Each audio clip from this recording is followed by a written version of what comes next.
ನೋಡಿ, ಅಧಿಕಾರದಲ್ಲಿರುವಾಗ ಏನಿದೆ ಪ್ರಕ್ರಿಯೆ ಅದೇ ಅಂತೆ ಅನುಸರಿಸ್ತಾ ಹೋಗ್ತಾ ಇದ್ದಾರೆ. ವಿಶೇಷವಾಗಿ ನಮ್ಮ ಹಿಂದೆಯೂ ಸಹ ಏನು ಆಹ್ವಾನ ಇರಲಿಲ್ಲ, ಇಲ್ಲಿ ಸ್ಥಳೀಯರು ನಮ್ಮನ್ನ ಆಹ್ವಾನಕ್ಕೆ ಮಾಡ್ತಾಯಿದ್ರು. ಅದೇ ರೀತಿ ಇವತ್ತು ಸಹ ನಡೆದಿದೆ. ಅದರಲ್ಲಿ ಏನು ರಾಜಕೀಯ ಮಾಡುವಂಥದ್ದು ಏನು ಅವಶ್ಯಕತೆ ಇಲ್ಲ.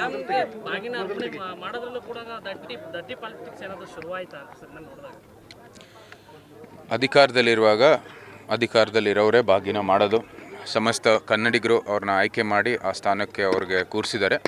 ಆ ನಿಟ್ಟಿನಲ್ಲಿ ಅವರ ಕೆಲಸವನ್ನು ಮಾಡ್ತಾ ಇದ್ದಾರೆ. ನಾವು ಸಹ ಏನು ಸ್ಥಳೀಯರು ನಮಗೂ ಕೂಡ ಆಹ್ವಾನ ಕರೆದಿದ್ದಾರೆ, ನಾವು ಕೂಡ ಬಾಗಿನ ಅರ್ಪಿಸಿದ್ವಿ. ಇದರಲ್ಲಿ ಏನು ಅಂದರೆ ದೇವರ ಒಂದು ಕೃತಜ್ಞತೆ ಸಲ್ಲಿಸುವಂಥದ್ದು ಕೆಲಸದಲ್ಲಿ ಏನು ರಾಜಕೀಯ ನಮ್ಮ ಕಡೆಯಿಂದ ಆಗಲ್ಲ. ಸರ್, ಡ್ಯಾಮ್ ನಿರ್ಮಾಣ ಆಗಿ ಇಷ್ಟು ವರ್ಷಗಳ ಕಾಲ ಅಂದರೆ 3ನೇ ಬಾರಿ ಇದು ಐತಿಹಾಸಿಕ ಕ್ಷಣಕ್ಕೆ ಸಾಕ್ಷಿ ಆಗ್ತಕ್ಕಂಥದ್ದು. ಅದು ಎಲ್ಲ ವರುಣನ ಕೃಪೆ, ಆ ತಾಯಿ ಗಂಗೆ, ತಾಯಿ ಕಾವೇರಿ, ಏನು ಇಲ್ಲಿ ಸ್ಥಳೀಯ ಏನು ನದಿಗಳಿದ್ದಾವೆ, ನಮ್ಮ ಏನು ಇಡೀ ನದಿಗಳಿಂದ ನಿರ್ಮಾಣ ಆಗಿರುವಂಥದ್ದು ಭಾರತ. ಸಪ್ತ ಸಿಂಧು ಅಂತ ಕರಿತಾ ಇತ್ತು ನಮ್ಮ ಭಾರತ. ಎಲ್ಲ ಕೂಡ ದಕ್ಷಿಣ ಭಾಗ ಇರ್ಬೋದು, ಉತ್ತರ ಭಾಗ ಇರ್ಬೋದು, ನಮ್ಮ ಭಾರತ ನಮ್ಮ ನದಿಗಳಿಂದನೇ ಉದ್ಧಾರ ಆಗಿರುವಂಥದ್ದು ಒಂದು ಕ್ಷೇತ್ರ ಇದು ಭಾರತಾಂಬೆ. ಆ ಭಾರತಾಂಬೆಯಿಂದನೇ ಉದ್ಭವ ಆಗಿರುವಂಥದ್ದು ಕನ್ನಡಾಂಬೆ. ಸೊ ಆ ನಿಟ್ಟಿನಲ್ಲಿ ನಾವು ಯಾವತ್ತೂ ನಮ್ಮ ನದಿಗಳಿಗೆ ಕೃತಜ್ಞತೆಗಳನ್ನು ಸಲ್ಲಿಸಬೇಕಾಗಿದೆ. ಈ ಬಾಗಿನ ಒಂದು ವಿಧಿ, ಅದಕ್ಕೆ ಆ ಕೆಲಸವನ್ನು ಮಾಡಿದ್ದೀವಿ. ಅದೇ ರೀತಿ ಮುಂದೇನೂ ಸಹ ಬರೋ ವರ್ಷಗಳಲ್ಲಿ ಆ ತಾಯಿಯ ಆಶೀರ್ವಾದ ಇರಲಿ ಅಂತ ನಾವು ಪ್ರಾರ್ಥನೆ ಮಾಡ್ತೀವಿ. ಸರ್, ಬಿಜೆಪಿಯಲ್ಲಿ ಬಣ ರಾಜಕೀಯ ಮುಂದುವರಿತಾ ಇದೆ. ಇದರಿಂದಾಗಿ ತಮ್ಮ ಪರಿಸ್ಥಿತಿ ಹೇಗೆ? ಯಾಕೆಂದರೆ ಬಿಜೆಪಿ ಸಿದ್ಧಾಂತ ಒಪ್ಪಿ ನೀವು ಕೂಡ ಸಂಸದರಾಗಿ ಆಯ್ಕೆ ಆಗಿದ್ದೀರಾ. ಈಗ ಬಿಜೆಪಿಯಲ್ಲಿ ಬಣ ರಾಜಕೀಯ ನೋಡಿ ಏನು ಹೇಳ್ತೀರಿ?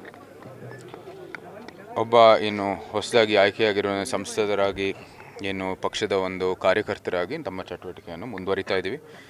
ಮೇಲ್ಮಟ್ಟದಲ್ಲಿ ನಡೀತಾ ಇರುವಂಥದ್ದು ನಾವೆಲ್ಲರೂ ಕಾರ್ಯಕರ್ತರಾಗಿ ಅನುಭವಿಸ್ತಾ ಇದ್ದೀವಿ. ನಮಗೆ ಯಾವತ್ತೂ ಸಹ ಆಚೆ ಕಡೆ ಬಂದ ತಕ್ಷಣ ಒಗ್ಗಟ್ಟು ಒಂದು ಪ್ರದರ್ಶನ ಆಗಬೇಕಾಗಿದೆ. ಏನೇ ಇದ್ರೂ ಸಮಸ್ಯೆಗಳು ಪಕ್ಷದ ಒಂದು ಚೌಕಟ್ಟಿನಲ್ಲಿ, ಪಕ್ಷದ ಒಳಗಡೆ ಅದರ ಚರ್ಚೆ ಆಗಬೇಕಾಗಿದೆ. ವ್ಯತ್ಯಾಸಗಳನ್ನು ಬಗೆಹರಿಸಿ ಮುಂದುವರಿಬೇಕಾಗಿದೆ. ಈ ನಿಟ್ಟಿನಲ್ಲಿ ನಮ್ಮ ನಾಯಕರು ಎಲ್ಲ ಮುಂದುವರಿತಾ ಇದೆ. ನಮಗೆ ಸಂಪೂರ್ಣವಾದ ವಿಶ್ವಾಸ ಇದೆ, ಏನೇ ಇದ್ರೂ ಅವ್ರು ಬಗೆಹರಿಸ್ಬಿಟ್ಟು ಮುಂದುವರಿತಾರೆ. ಪಕ್ಷದಲ್ಲೇ ನಿಮ್ಮ ನಾಯಕರುಗಳೇ ರಾಜ್ಯಾಧ್ಯಕ್ಷರು ಬದಲಾವಣೆ ಆಗಬೇಕು ಅಂತಕ್ಕಂಥ ಕೂಗು ಕೇಳಿ ಬರ್ತಾ ಇದೆ. ದೆಹಲಿಗೆ ಹೋಗ್ತಾರೆ, ಕಮಾಂಡ್ ಭೇಟಿ ಆಗ್ತಾರೆ.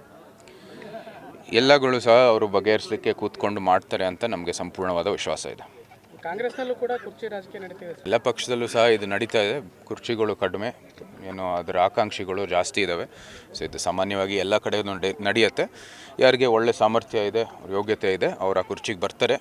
ಈ ಸಮಸ್ತ ಜನರು ಸಹ ಅದಕ್ಕೆ ತೀರ್ಮಾನ ಮಾಡ್ತಾರೆ. ಅದು ಮುಂದೆ ಬರುವಂಥದ್ದು ಏನು ಭವಿಷ್ಯದಲ್ಲಿ ನಾವು ನೋಡ್ತೀವಿ. ಅದಾಗೆ ಅದು ಪರಿಹಾರ ಬಂದೇ ಬರುತ್ತೆ. ಬೆಳಗಾವಿಯಲ್ಲಿ ಗಾಂಧಿ ಭಾರತ ಅಂತ ಒಂದು ಹೆಸರಲ್ಲಿ ಸಮಾವೇಶ ಮಾಡ್ತಾರೆ ಸರ್, ಕಾಂಗ್ರೆಸ್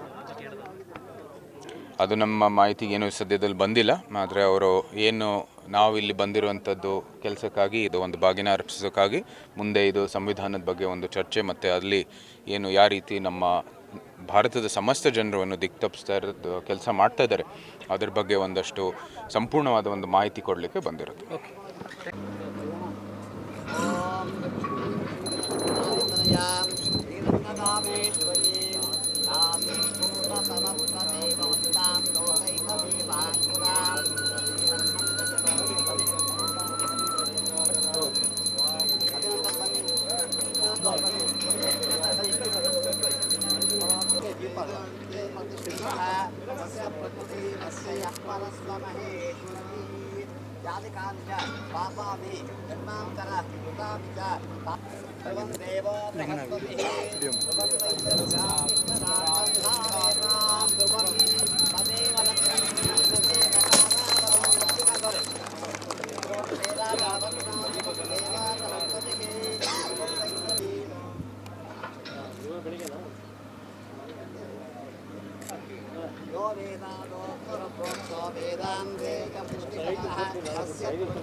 ಬಿಡ್ರೆ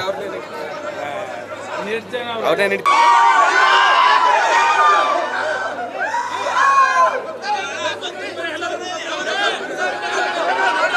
Thank you.